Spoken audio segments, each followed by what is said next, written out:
Hey guys, how you going? Not really the meat of the word, because I've actually titled this talk tonight, Just the Crumbs is Enough. So not really we're having a full-on feast here, but yeah, I've titled this talk, Just the Crumbs is Enough, and I think you probably know where I'm going to with this topic, Matthew chapter 15, verse 21, if we could just turn to that one.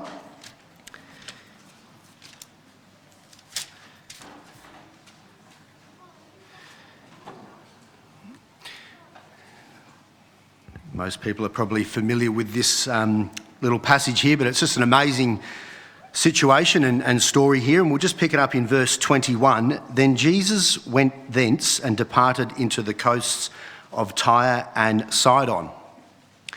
And behold, a woman of Canaan came out of the same coast and cried unto him, saying, Have mercy on me, O Lord, thou son of David. My daughter is grievously vexed with a devil. But he answered her not a word, and his disciples came and besought him, saying, Send her away, for she crieth after us. But he answered and said, I am not sent but unto the lost sheep of the house of Israel. Then came she and worshipped him, saying, Lord, help me. But he answered and said, It is not meet to take the children's bread and cast it to dogs. And she said, Truth, Lord, yet the dogs eat of the crumbs which fall from their master's table. Then Jesus answered and said unto her, O woman, great is thy faith, be it unto thee even as thou wilt. And her daughter was made whole from that very hour. So, an amazing story here. We have this woman who is absolutely desperate. Her daughter's grievously ill. Doesn't say exactly what the problem was, but probably some physical ailment there. And she was desperate, and she was really crying out to the Lord, very persistent. And even the disciples there were like, this woman's making a fair bit of a scene here. She was a woman of Canaan, so she was what you'd call a heathen or an unbeliever, and she was making a fair scene here, just kept at the Lord. And the Lord hadn't really initially said a lot, but finally he just says there, basically, look, the message, the salvation message that I've come to proclaim isn't for you. It's for my children. It's for the Jews, the Jewish people. And it's really not right for me to give this salvation message out to people like yourself, a heathen, a Gentile, a dog. And, you know, that's a pretty rough thing to say, isn't it, about somebody? It's quite a demeaning thing to say. In Philippians in chapter 3, don't turn to it, but the Apostle Paul is talking here, and he says, Beware of dogs, beware of evil workers, beware of the concision. The Jews often use this word dogs as a real derogatory term about the Gentile people, about the unbelievers, the heathens. And in fact, in this passage here, Paul was actually referring to the Jews, you know, calling the Jewish, the people that opposed the Lord's, I guess, the religious leaders and so forth. And he was calling them dogs. And, you know, most dogs were untamed scavengers and considered disgusting because they ate anything. So, you know, even today, if you call someone a dog, you know, you really mean it. And you go, that person's an absolute dog. It's not a really nice thing to say about someone, is it? It's quite a derogatory term. You might call someone a mongrel. In footy, you might say, you know, oh, he's an absolute mongrel, you know. But it's kind of a good thing because you want a bit of mongrel in your centre, in your on-ballers and the guys that are in and under. You know, it's actually a good thing. But if you really don't like someone and you call them a mongrel, it's like, yeah, it's quite a derogatory, rough term, isn't it, to say about somebody. So when Jesus used this word, and I only sort of found this out by, as you do when you give talks, you sort of delve into it a little bit more. And this word dog that Jesus used was not the same dog that the Apostle Paul used, or that real derogatory type terminology. And I just read this little footnote about this word dog, and the Jews used, I don't know if I'm pronouncing this right, kwan, dog, as a derogatory term referring to Gentiles. The dog kwan was despised, filthy, homeless street scavenger. When speaking with this woman, Jesus uses a word for dog, kunarion. That refers to a household pet. The use of the word kunarios by both Jesus and the woman reflects the tenderness and spiritual depth of this exchange. More importantly, it foreshadows the fact that the Gentile believers would not be spiritually homeless, but would also be welcomed into God's household as his children. The gracious response of the woman recorded in verse 27 confirms that on some level she understands this. So, on face value, you think, wow, how could Jesus call this woman a dog? Like, it's such a derogatory term. But it actually, in that context, it was more like a pet dog or a puppy dog or more of an endearing. Now, I can't work that out really, but that was how it was back then. It was more of an embracing puppy dog. It was more of a loving way to put it. And I guess it's this response from the woman which is just amazing, isn't it? Truth, Lord, yet the dogs eat the crumbs which fall from their master's table. What an amazing response. She was not a part of, she was a heathen, an unbeliever. She wasn't a part of the Jewish traditions there and a part of God's promise there, if you like, at that time. And she had to fight her way in, and they wanted to get rid of her. But her tenacity and that attitude of just pushing and just wanting and desiring to be, get that healing. And she saw the Lord as the answer is what I want to talk about today. And I just think that's just such an amazing attitude that we should all have in our walk in the Lord. What it really says to me here is, I'll just do whatever it takes. I'll eat the crumbs off the floor if I need to. If it means that it's just the crumbs and I can be close to you, I can be close to your table, if I can be at your presence, if I can be a part of your kingdom, I want to, Lord, what do I have to do? Where do I have to be? What time do I have to rock up? Just let me know. I want a piece of this action. I want to be there. I want your blessing. I want your healing.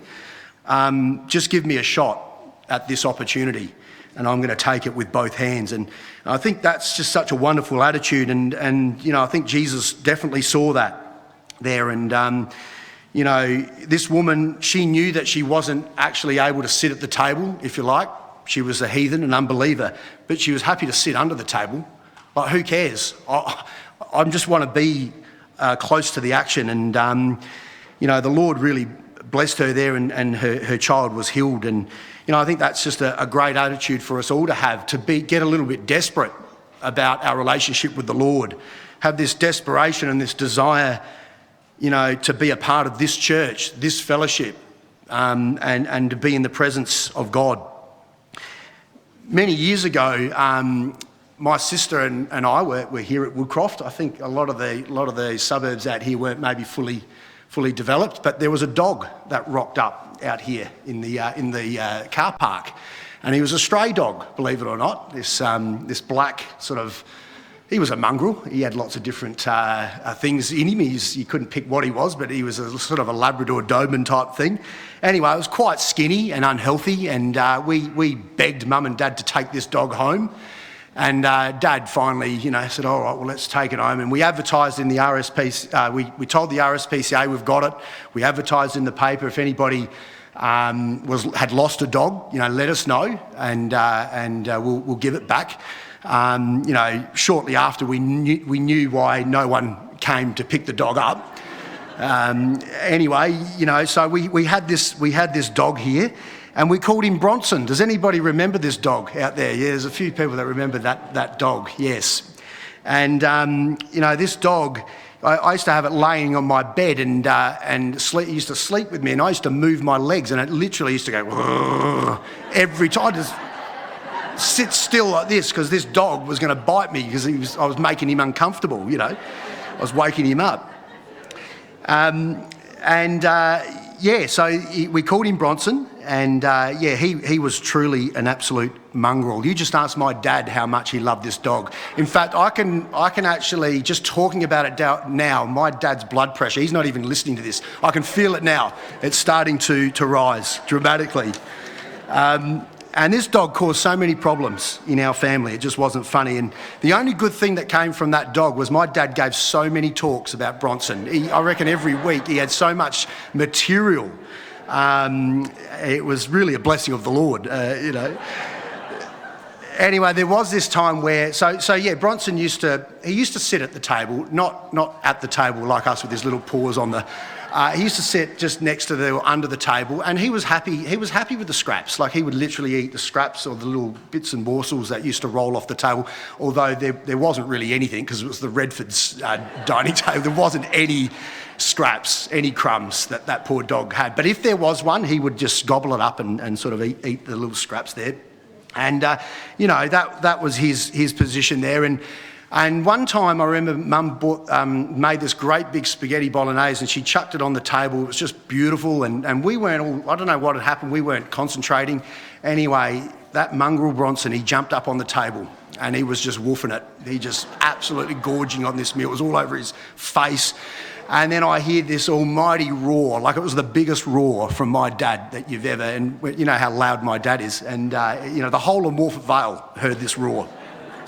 Anyway, I've never seen a dog move so fast. He copped an absolute beating, and the dog was outside, So, yeah, that was the old Bronson.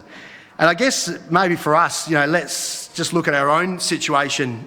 Without this church and this fellowship, without our salvation, we're just a dog. We're a mangy, scraggy, full of fleas, all scarred up and from all the, living out in the street. We're just a gutter dog, That's the reality, We got no hope.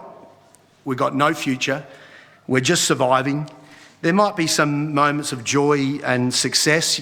Maybe you're the CEO of a great company, or maybe you've sort of climbed the sporting ranks, but it's an empty life, and then there's going to be the day of reckoning where you're going to stand before the Lord. So we're all doomed. Without the Lord, we don't stand a chance. And I personally would hate to think of what I would be like if I didn't have the Lord in my life, and I wasn't here involved in this fellowship. And we all know that it's the Lord that brings that true bread of life. You're not living, are you, until you're in the Lord.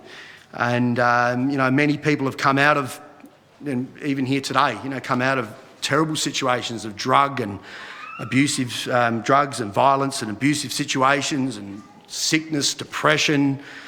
Maybe it was money and career, and, you name it, someone here in this fellowship has been there and done that before. And I think that's the wonderful thing about the fellowship. We're all from different walks of life, and we've all come to here for that common goal. And, we all know that it's the Lord that brings that living waters into our life. And, I guess, look, it's a privilege, isn't it, just to be a part of this church. And it's an absolute honour to be walking on in the things of the Lord. And that's the way we must see it. We must get absolutely desperate and just want to be a part of his work and his church, and to have our names written down in the Lamb's Book of Life. We got this opportunity, this once-in-a-lifetime opportunity to get it right so we can live forever. And it's just so important. And, look, we'll eat the crumbs all day long. We will do whatever it takes.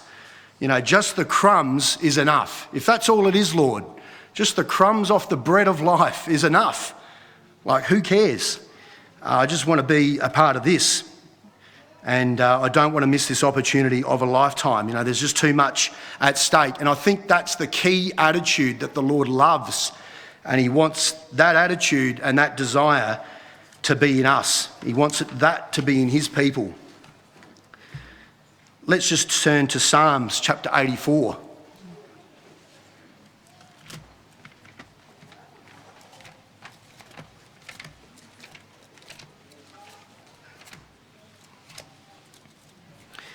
And this is King David here, and in verse 10, and I'm actually going to read this out of the Amplified.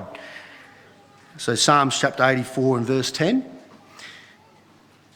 For a day in your courts is better than 1,000 anywhere else.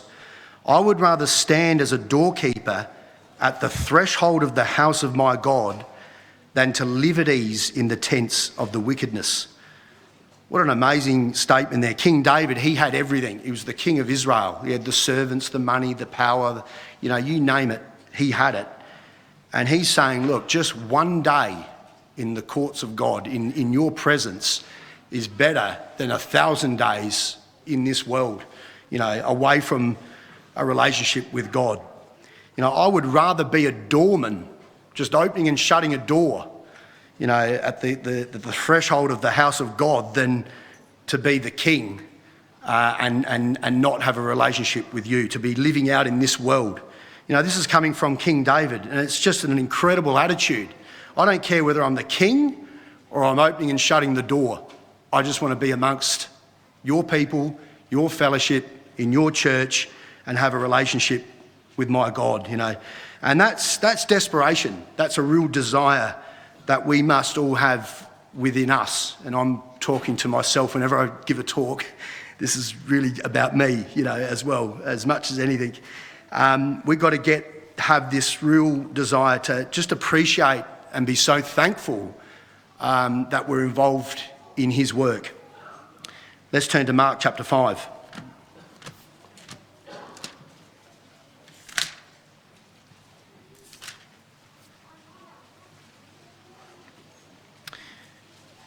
And we read here in verse 25, and a certain woman which had an issue of blood 12 years and had suffered many things of many physicians and had spent all that she had and was nothing bettered, but rather grew worse, when she heard of Jesus, came into the press behind and touched his garment. For she said, if I may touch but his clothes, I shall be whole. And straightway the fountain of her blood was dried up, and she felt in her body that she was healed of that plague. Again, this woman and her desperation to push through the crowds, she just had her eyes fixed on Jesus, and she said, look, this is my opportunity. I might never see Jesus again. This may never come across me again. And I'm just going to do everything I can. And all I want to do, all I have to do is just touch him, and I know that I'm going to be healed. And it's just this desperate attitude to just get to Jesus. And it didn't matter what was in front of her. She was going to get to him and touch his garments. And she was completely healed. It was her faith and her attitude. She was immediately healed there. And it's just reinforcing this message that we're talking about of, just wanting to be around the presence of the Lord, just getting to the Lord, touching the Lord's garments. We're kind of doing that today. We're here at this meeting having a desire to touch the Lord's garments, to touch the Lord's garments when we pray, when we get to the meetings, when we read the Word of God, when we're witnessing. That's that desperation to get to the Lord. Wherever you are, Lord, that's where I want to be as well. And that's just a wonderful, wonderful attitude. Can we turn to Matthew chapter 9?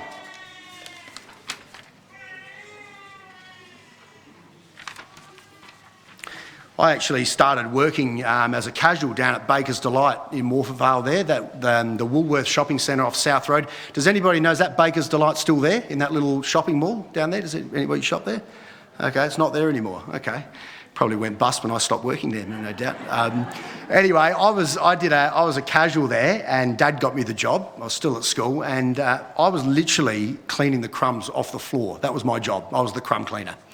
And I was sweeping and mopping and scrubbing. I used to scrape all the big the kneading bowls down, all the equipment, and the Scottish boss would be screaming at me, get over here, Joel, do that. You haven't done that right. Yes, boss, yes, And I was the absolute dog's boot down there. But I didn't care, because I was earning $5 an hour. I was just rolling in it. I even got my bike nicked down there. Typical Morphettvale, unbelievable. And I didn't care. I just went and bought another bike. I was rolling in it, working the Saturday, Sunday mornings there. When I worked up at the Hillsview Retirement Village, I started my apprenticeship up there at 15. I was the dog's boot. I was just weeding, whippersnippering, mowing, raking, cleaning, mopping, moving bins. I was like, it was the crumbs. It was like the lowest. I was the apprentice, And you know what? I couldn't care less. I wasn't at school anymore. I was out of school. I was making money. I was making $5 an hour, $5.15 an hour, or whatever it was, and I couldn't care less. Hey, give me whatever you want, you know. And even when I sort of progressed a little bit and moved to Melbourne, I got a job as a property manager, and I was still doing handyman work and mowing lawns and stuff, and I was looking after warehouses and offices and things like that, so a little bit of office work. Anyway, the big boss of the company, it was Salter Asset Management, massive big family-run property development company, multi-million-dollar business. Sam Tarasco, the owner, comes down and says, "Hey, Joel, can you wash my car once a week?" And I said, "Oh yeah, throw me the keys, no probs," you know. It wasn't really in my job description, you know. I thought I was I'd stepped up, but obviously not. And anyway, it was a $300,000 Merc. I didn't care. Yeah, beautiful, in a private garage. I used to wash that thing, used to sit in it, you know, pretend I was driving it, touching all the buttons, and you know, it was great. Like, who really cares? I had a job, I was getting paid good money. You know, it didn't really matter. I was happy. And maybe, you know, a lot of us here tonight have done or are doing the hard yards at work. Maybe we're starting at the bottom. We are the dog's boot. Maybe we're doing the tough work. But as time goes on, you know, and maybe it is just the crumbs, if you like, but as time goes on, and as we put our shoulder to the plough and we work unto the Lord blesses us. And you're not always doing that work. You know, the Lord will bless you in your job if you do it unto the Lord. And he will move you up and move you into positions, and you know, he not only blesses you, but he actually blesses the whole company and the organisation that you're working for. So that's a wonderful thing about being in the Lord. And maybe sometimes in our walk in the Lord, we can feel like, you know, I'm just getting the crumbs here, like I've got no blessing in my life. The Lord's just giving me the scraps. Everyone else is on the banqueting table. I'm sitting underneath here and I'm just getting the scraps and the little morsels, and things aren't working out for me. And, you know, you can get, you know, the Lord don't care for me, and you can kind of get all these like negative thoughts that start to sort of get into your mind. And, you know, the Lord's saying, look, that's the furthest thing from the truth. You know, I love you more than anything. And, you know, yes, you may be on the crumbs. You know, the Lord said we're going to go through trials and tribulations. It's going to be tough sometimes in our walk in the Lord. And, you know, but just rejoice that you may be going through some tough times and you're really digging deep, but hey, who cares? You know that the Lord's going to get you out of it. We're in an amazing fellowship. We know where we're going. So whether you're at the table or you're under the table eating the crumbs, or you're opening and shutting the door, like, it doesn't matter. We're in it. We're in the mix. And, you know, the Lord's going to heal us, set us free, provide for us. He's going to come through with the goods. So, you know, we just got to have that faith and that relentless attitude that those women had, that we looked at, those wonderful examples there. And the Lord's never going to let us down.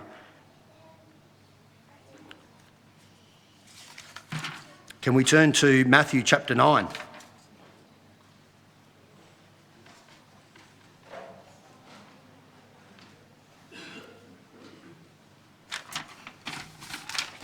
And look, yeah, I will quickly read it. In verse 35, and Jesus went about all the cities and villages, teaching in their synagogues and preaching the gospel of the kingdom and healing every sickness and every disease among the people. But when he saw the multitudes, he was moved with compassion on them, because they fainted and were scattered abroad as sheep having no shepherd. Then saith he unto his disciples, the harvest truly is plenteous, but the labourers are few. Pray ye therefore the Lord of the harvest that he will send forth labourers into the harvest. I'm not sure if you're aware, but we're suffering a labour shortage at the moment.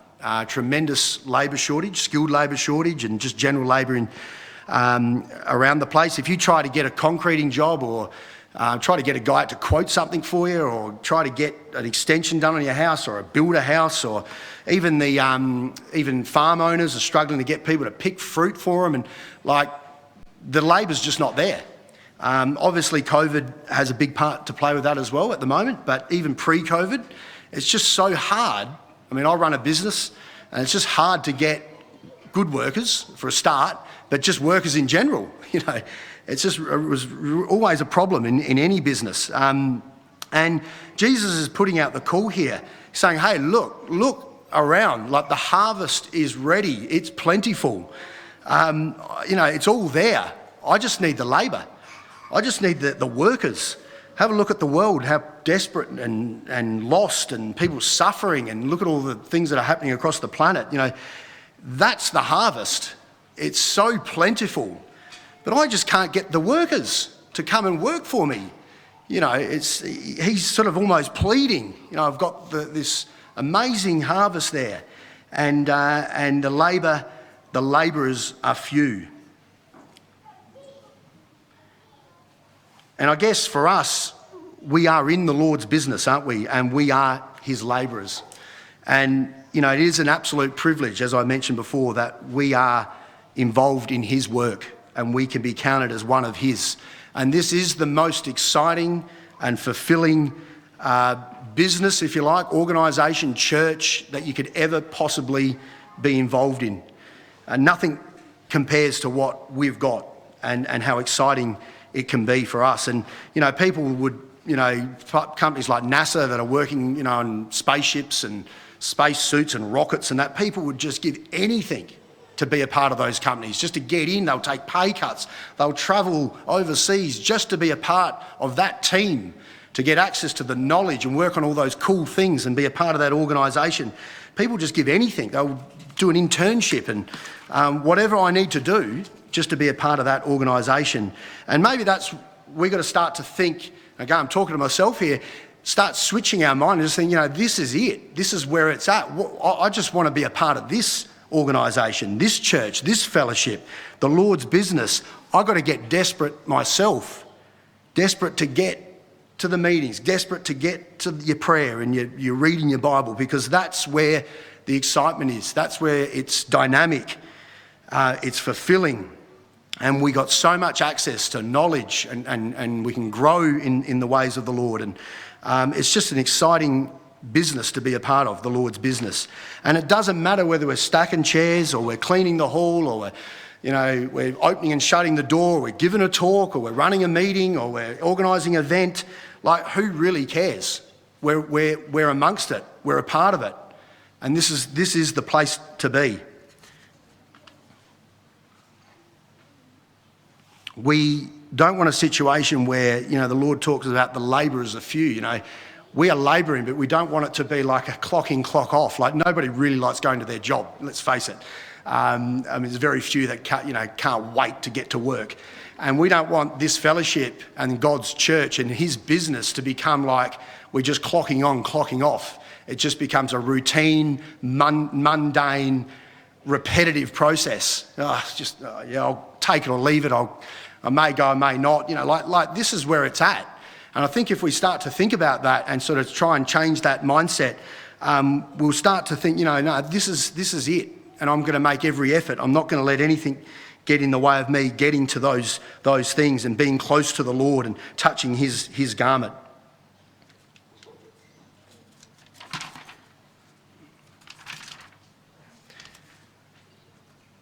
So just in closing, let's just remember that this is the start, and let's not forget that, we are in the most exciting business in the world.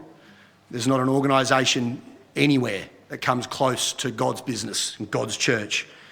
And it doesn't stop here. This business continues to move forward, and it grows and it snowballs. And this business is going to move into a millennial period where we're going to be a part of it, and we're going to be ruling and reigning in it. So that's our next job. It's not going to be boring. That's going to be like the precipice, the absolute pinnacle. We're going to look back and think, goodness me, I'm so happy that I laboured and I worked, and sometimes it was hard and sometimes it was the crumbs, but wow, it's all paid off because I'm in retirement now. I've got this wonderful retirement where I'm immortal, and we're in this period where we're just working for the Lord, and an amazing place that the Lord has got in store for us. We're going to have jobs that we absolutely love. It's our one and only shot, our opportunity to be a part of this cutting edge business. And the attitude that the Lord wants from us is this willing heart. I'll do anything, Lord. I don't care what it is. I'm just so happy that you've chosen me and I'm a part of this. And, you know, this desire to serve him, to labour for him. You know, a labourer who loves his job and loves his boss, the Lord. That's what the Lord's asking for from us. And, you know, sometimes it'll be the crumbs from time to time. We'll be sitting under the table and just getting a few little morsels every now and again, and we might be a little bit down and out. But, hey, who cares? We're going to hang in there and we're going to stay in the things of the Lord, and we're going to continue to desire and push through, and we will, most of the time, with that attitude, we're going to be sitting at the table and we're going to be feasting, we're going to be partaking of the bread of life and all the great things that the Lord's got in store for us. So let's stay desperate, let's stay hungry to be a part of this fellowship and his church, and I guess wake up every day and thank the Lord for calling us to be labourers in his vineyard. All the people said.